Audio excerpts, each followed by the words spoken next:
આપણે આગળના રેફરન્સમાં જોયું તો જ્યારે અચલ આધારની રીતમાં આપણે એને સ્ટેપ અપ કરીએ આગળ તો એમાં પહેલા દરેકના છેદમાં એક સરખો આધાર લીધો, એટલે તમે જો જવાબ કાઢવાનો ટ્રાય કરશો તો કેવો આવશે? પહેલાનો જવાબ નેચરલી કેટલો આવ્યો? 100. બીજાનો જવાબ જો તમે એક શોર્ટ રીત જુઓ તો 50 અને 100 નો સંબંધ છે 2 વડે ભાગી, તો 54 × 2 108. આ જ રીતે જો આપણે દરેક સંખ્યાને સરળતાથી અથવા કેલ્ક્યુલેટરની મદદથી ગોઠવતા રહીએ તો આ દરેક સંખ્યા આપણને કોઈક ને કોઈક નિશ્ચિત જવાબ આપશે, કાં તો એ પૂર્ણાંક હશે કાં તો એ અપૂર્ણાંક હશે. કદાચ એ જવાબ અપૂર્ણાંકમાં આવે તો પછી આપણે દશાંશ ચિહ્ન પછી ફક્ત કેટલા આંકડાની જરૂર પડશે? 2 જ. તમે જાણો છો કે ત્રીજો આંક 5 કે 5 થી મોટો હશે તો આપણે એમાં એક સંખ્યા ઉમેરીશું, જે આપણે 11th માં શીખ્યા હતા એ જ પ્રમાણે. આ રીતને કઈ રીત કહેવાય છે? અચલ આધારની રીત. અચલ આધારની રીતમાં બધી જ સંખ્યાઓનો જ્યારે આપણે છેદમાં આધાર લઈએ છીએ એ આધાર બધાનો એક સરખો છે. હવે જો આપણને એવો પ્રશ્ન પૂછવામાં આવે કે જો એનો આધાર મૂળ 100 છે અને એ વર્ષ હતું 2014, તો છેક 2018માં જે આપણો જવાબ આવ્યો છેલ્લો 120, તો એ બે વચ્ચે કેટલું અંતર છે અથવા ટકાવારીમાં કેટલો વધારો થયો? તો આપણે એવું કહી શકીએ કે આપણે ટકાવારીમાં છેલ્લો જવાબ 120 અને સૌથી પહેલો જવાબ 100, તો કેટલા ટકાનો વધારો થયો? 20%. આ ટકાવારી શોધવાની સૌથી સહેલી રીત છે. રાઈટ? આટલું સમજાઈ ગયું હશે તમને? તમને કહ્યું એ પ્રમાણે ટેક્સ્ટબુકનું ઉદાહરણ 1 આપણે રેફર કરવાનું છે, જે વેબસાઇટના PDF નંબર 1 માં જે આખી ટેક્સ્ટબુક અપલોડેડ છે ત્યાં ઓલરેડી અવેલેબલ છે. એટલે એ જ રીત પ્રમાણે તમે જ્યારે કેલ્ક્યુલેટરથી ગણતરી કરશો તો આખા સેક્શનમાં કોષ્ટક પ્રમાણે એનો વર્ષ, એ વસ્તુનું નામ, એના ભાવ અને એની બાજુમાં એનો સૂચક આંક, આટલી ગણતરીની રીત એકદમ સ્પષ્ટ રીતે તમને સમજાઈ જશે. ક્લિયર છે બધાને? ચાલો, તો થોડુંક આમાં એક નવું સ્ટેપ આપણે એડ કરી જોઈએ. આપણે અત્યારે માનતા હતા કે આ કયો આધાર ચાલે છે આપણો? અચલ આધાર. હવે આપણને જે આધાર આપવાની રીત હતી એમાં વર્ષ અલગ અલગ આપ્યા, એના ભાવ અલગ અલગ આપ્યા. હવે ધારો કે આપણને એવું કહેવામાં આવે કે આવા પ્રકારના ભાવ આપણી પાસે અલગ અલગ વસ્તુઓના ઉપલબ્ધ છે. રાઈટ? અલગ અલગ વસ્તુમાં થોડુંક આપણે વિચાર કરીએ તો એક સામાન્ય ઉદાહરણ તરીકે આપણે એને ગણતરી એવી કરી શકીએ કે જ્યારે શરૂઆતના વર્ષમાં, એટલે કે હમણાં જ્યારે આપણે પહેલા ઉદાહરણમાં અહીંયા જોતા હતા ત્યારે 2014નું વર્ષ હતું, એવી રીતે આપણે અહીંયા કોઈ બે અલગ અલગ વર્ષની ફક્ત એક સામાન્ય શું કરી લઈએ? સરખામણી. એ સરખામણી કરતી વખતે આપણે એક વાતનું ચોક્કસ ધ્યાન રાખીશું. કઈ વાત? કે એ જે વસ્તુઓ છે એ કયા પ્રકારની આપેલી છે. એક્ઝામ્પલ તરીકે જો હું એવું કહું કે કોઈ એક વિદ્યાર્થીને કોઈક વસ્તુ ખરીદવાની જરૂર પડી, એક્ઝામ્પલ દાખલા તરીકે એણે એક પેન ખરીદી, દાખલા તરીકે એણે એક ઇરેઝર અથવા કોઈ પેન્સિલ ખરીદી, એક પેન્સિલ ખરીદી, કે પછી એણે કોઈ સ્કેલ એટલે કે ફૂટપટ્ટી ખરીદી. આવી 2-3 વસ્તુઓનું ખાલી ઉદાહરણ લઈએ તો આ વસ્તુઓના બે અલગ અલગ વર્ષમાં શું ભાવ હતા? અચ્છા, યાદ કરીએ થોડા ફૂલ સ્કેપ ચોપડા. આ ફૂલ સ્કેપ ચોપડા એનું પણ આપણે એક એક્ઝામ્પલ લઈએ. ધારો કે 2016માં અને 2017માં આના ફક્ત ભાવની સરખામણી કરીએ કે ભાઈ 2016માં કોઈ પેન આપણને 10 રૂપિયાની મળતી હતી, ધારો કે એનો ભાવ કદાચ થઈ ગયો છે 12 રૂપિયા. એવી જ રીતે આપણને પેન્સિલનો જૂનો ભાવ ધારો કે 3 રૂપિયા હતો, અત્યારે ધારો કે થઈ ગયો છે 4 રૂપિયા. એક્ઝામ્પલ તરીકે સ્કેલ તે વખતે કદાચ 5 રૂપિયાની મળતી હતી, ધારો કે અત્યારે ભાવ થઈ ગયો છે 8 રૂપિયા. એક્ઝામ્પલ તરીકે. અને 25 રૂપિયાનો ચોપડો કદાચ હવે મળે છે 32 રૂપિયાનો. તો આ જે સરખામણી છે, આ જોતા પણ તમને ખ્યાલ આવશે કે આમાં જૂનું વર્ષ કયું ને નવું વર્ષ કયું. રાઈટ? જૂનું વર્ષ એટલે 2016 અને નવું વર્ષ એટલે 2017.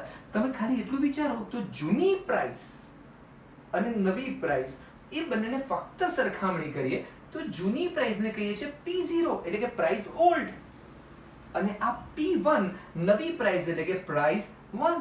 આ બંને પ્રાઇસને ખાલી જો આપણે સરખામણી કરીએ તો જરા જોજો મિત્રો કેવું થાય છે. પેનનો જૂનો ભાવ કેટલો? 10. નવો ભાવ કેટલો? 12. પેન્સિલ લો 3, પછી કેટલો 4, ફૂટપટ્ટી 5 થી લઈને 8, સ્કેલ પછી ફૂલ સ્કેપ બુક 25 થી લઈને 32 સુધી. આ જૂનો ભાવ, આ નવો ભાવ. હવે જો બે અલગ અલગ ભાવ હોય તો એને સરખાવો કેવી રીતે? બાજુ બાજુમાં. તો એની સરખામણી બિલકુલ સરળ છે, જેને ફક્ત આપણે કહીશું P1 upon P0. જોજો, P1 12 જૂનો ભાવ પ્લસ, એવી જ રીતે આ બાજુ 4 જૂનો ભાવ 3, એવી જ રીતે 8 જૂનો ભાવ 5, એવી રીતે 32 જેનો જૂનો ભાવ 25. જો તમે આ કરી શકો છો તો આને કહેવાય છે ભાવ સાપેક્ષની રીત. શેની રીત? ભાવ સાપેક્ષની રીત. એટલે કે ભાવને ફક્ત એકબીજા સાથે અંશ છેદમાં સરખામણી કરી. આમાં વસ્તુઓ અલગ અલગ આપી છે, એને કારણે એક ભાવને બીજા ભાવ સાથે આપણે સીધો સંબંધ જોડતા નથી, પણ એનો જૂનો ભાવ અને એનો નવો ભાવ બંનેને બાજુ બાજુમાં ધ્યાન પર લઈએ છીએ. આ રીતને કહેવાય છે ભાવ સાપેક્ષની રીત. આ રીત તમને તરત જ ઉદાહરણ નંબર 2 માં જોવા મળશે. અને મેં તમને કહ્યું એ પ્રમાણે આપણી વેબસાઇટ theWayAcademy.in પર તમારા ગેલેરી સેક્શનમાં PDF જે અપલોડેડ છે એમાં પહેલા જ PDFમાં તમને આખી સ્ટેટિસ્ટિક્સની ટેક્સ્ટબુક અપલોડેડ જોવા મળશે. એમાં તમે ઉદાહરણ 2 જેવું રેફર કરશો એટલે તમને તરત આની રીત સમજાશે. ખ્યાલ આવે છે મિત્રો? Very good. હવે આપણે એનાથી એક સ્ટેપ આગળ વધીએ. આ સ્ટેપ સમજતા પહેલા આપણે એવું વિચારીએ કે એક્ઝામ્પલ કોઈક રીતે થોડો બદલાય છે, રાઈટ? કહાની મેં ટ્વિસ્ટ. એ શું આવે છે? જુઓ, ધારો કે આપણને આવી કોઈ વસ્તુઓના ભાવ આ રીતે નથી આપ્યા, પણ આપણને એવી સૂચના કે ઇન્સ્ટ્રક્શન આપી દેવામાં આવે કે જ્યારે કોઈ વસ્તુનો જૂનો ભાવ, નવો ભાવ એ બધું જ આપણી પાસે હતું, પણ અમુક વસ્તુનો ભાવ ચોક્કસ વર્ષ તરીકે લેવાની સૂચના હોય. એક્ઝામ્પલ જોજો. એક સમજો કે આના પહેલાના ઉદાહરણને આપણે કન્ટિન્યુ કરીએ કે ધારો કે કોઈક વસ્તુ એવી હતી કે જેનો 2010ની સાલમાં કોઈક વસ્તુનો ભાવ 60 રૂપિયા હતો. હવે 2011 થયો, પછી 2012 થયો, 2013 આવ્યો. આવી રીતે એક વર્ષ આગળ વધીએ એમ કરતા આપણને અમુક વસ્તુઓના ભાવ આપ્યા છે. એમાં ધારો કે એનો ભાવ પછી ક્યાંક 62 થયો, ફરી પાછો એનો ભાવ ક્યાંક 70 રૂપિયા થયો, થોડો ભાવ ઘટાડો આવ્યો, ફરી પાછો 68 રૂપિયા થયો, ફરી પાછો એનો ભાવ 71 થયો, ફરી 75 થયો. હવે જો આપણને એમાં ચોક્કસ વર્ષ જો એક્ઝામ્પલમાં એવું કહી દેવામાં આવે કે તમે આ ઉદાહરણમાંથી તમારે કમ્પલસરી વર્ષ 2012 ને તમારે આધાર બનાવવાનો છે. કોને આધાર બનાવવાનું કહેવામાં આવે? 2012 ને. તો જુઓ, મેં 2012 પર સ્ટાર મૂકી દીધો. 2012 નો ભાવ શું હતો? 70 રૂપિયા. હવે જો આને જ આધાર બનાવવાનો હોય તો આને 1 સ્ટાર આપીએ અને બીજા 2 સ્ટાર આપીએ. વિચારીએ, નાનપણથી આપણને સ્ટાર મળે તો જ મજા આવતી હતી. તો આ 1 સ્ટાર ને એની બાજુમાં બીજા 2 સ્ટાર આપણે ક્યાં ખાસ આપવો છે? જુઓ, આ 70 રૂપિયાને આપણે આધાર તરીકે ગણતરીમાં લઈએ તો જોજો હવે શું થશે. તો જેવું આપણે પહેલા ઉદાહરણ વખતે સમજતા હતા કે દરેકના છેદમાં 50 આવ્યા હતા, કારણ કે સૌથી જૂનો ભાવ હતો. અત્યારે એક્ઝામ્પલમાં સ્પષ્ટ કીધું છે કે કોને આધાર બનાવવાનો છે? 2012 ને.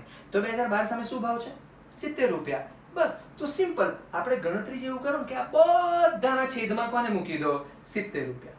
સાવ સીધી વાત. સબકા માલિક 1, દરેકના છેદમાં 70. જુઓ, પહેલું 60, છેદમાં કોણ? 70. ફરી કોણ? 62, છેદમાં કોણ? 70. ફરી કોણ? 70 પોતે, તો એના છેદમાં પણ કોણ? 70. જોતા જાઓ, 68, છેદમાં કોણ? 70. જે આયો એના છેદમાં 70. બસ, ધેટ્સ ઇટ. કારણ કે એને કયો આધાર કીધો છે? અચળ. અને કોને આધાર બનાવીએ છે? 2012 ને.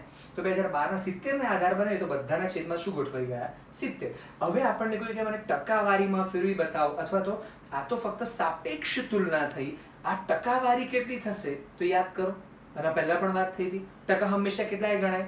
100. સર 100 તો મારા ક્યારેય નથી આયા. ઓકે, પણ ગુણ્યા 100 તો કરી શકીએ. ટકા લાવવા અઘરા છે, ગણવા અઘરા નથી. ચેક કરો, જો અને 100 વડે ગુણીશું, જોતા રહેજો, ગુણ્યા 100 ગુણ્યા 100 ગુણ્યા 100. તો એક્ઝેક્ટલી આ પહેલા જ ઉદાહરણ વાળી રીત થઈ ગઈ. પણ ફરક શું હતો એ ઉદાહરણને આમાં? એમાં એટલો જ ફરક હતો કે આમાં એક ચોક્કસ વર્ષને તમારે આધાર બનાવવાની સૂચના હતી, એટલે આપણે એને આધાર બનાવ્યો. ભલે એ વર્ષ ક્યાં હતું? વચ્ચે. પહેલા ઉદાહરણમાં તો સૌથી પહેલું જ વર્ષ સાથે હતું અને એને જ આપણે આધાર બનાવ્યો હતો. અત્યારે કયું વર્ષ વચ્ચે આવ્યું? 2012. તો આપણે એને શું બનાવ્યો? આધાર. બસ એના આધારે આપણે ગણીએ તો આ એક અચલ આધાર જ થયો. અને જો આપણે કેલ્ક્યુલેટર પર 1 by 1 જવાબ કાઢીએ તો એ બધા જ આપણા અચલ આધારની રીતના જવાબ કહેવાશે. ફોર એક્ઝામ્પલ, તમને એક્ઝામમાં આટલો એક્ઝામ્પલ તો આપવો જ પડશે બોર્ડમાંથી. આ એ દાખલાની રકમ છે, આની બાજુમાં એનું સોલ્યુશન છે. આ સોલ્યુશન આ તમે જેવી રીત પૂરી કરશો એની બાજુમાં એનો જવાબ આવી જશે. અને આ જવાબ આવે ને આટલું જ કરવાના, બાકીના આટલા જ ભાગમાં જો આટલું જ કરવાનું તમને 3 માર્ક આપી દેવામાં આવે તો એ 3 માંથી 3 બધાના જ આવી શકવાના છે. અને એ 3 માંથી 3 લાવો તો કાલે વાત થઈ હતી એ પ્રમાણે જો આ ચેપ્ટરના 3 માર્ક સિક્યોર થઈ જાય એટલે હવે 100 માંથી આપણે 97 જ લાવવાના રહે. રાઈટ? ચેક કરજો, મેથડ બહુ જ સહેલી છે. અને કઈ રીત કહેવાય? અચલ આધારની રીત. બટ હવે સાથે એવું પણ વિચારો કે દર વખતે કોઈ એક જ સંખ્યા છેદમાં લઈશું, આવું ક્યાં સુધી? આપણે કહેતા કે તું તો એના એ જ ભાઈબંધ સાથે બોલે છે, તું તો એની એ જ બહેનપણી સાથે બોલે છે, તારું તો બીજા લોકોનું ગ્રુપ જ નથી. આપણે એવું કરીએ કે કંઈક આમાં ચેન્જ લાવીએ. શું ચેન્જ? તો આ રીતમાં થોડો ફેરફાર કરીએ.